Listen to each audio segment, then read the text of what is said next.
સુંદર નજારો છે, ઠંડક છે, પાણીનો વાળો છે, મસ્ત મજાની લીલી હરિયાળી છે, ઠંડો પવન છે, ખૂબ સુંદર વાતાવરણ છે. બહુ મજા આવી ગઈ અહીંયા બેસીને. બાજુમાં એવી છે આપણી ગાડી પણ પડી છે.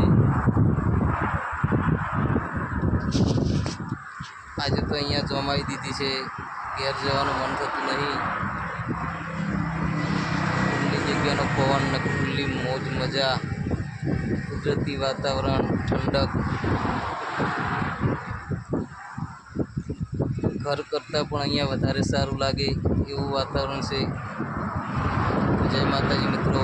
ઉનાળામાં તો બપોરના સમયે આવી ખુલ્લી જગ્યામાં ઠંડા પવનની સાથે કુદરતી ચોખ્ખા વાતાવરણમાં બેસવાની, આરામ કરવાની બહુ જ મજા આવે. પ્રકૃતિનો આનંદ લીધો હોય એમને જ ખબર પડે. જય માતાજી. તમને પણ આવી પ્રકૃતિનો આનંદ ગમતો હોય તો કોમેન્ટ કરજો.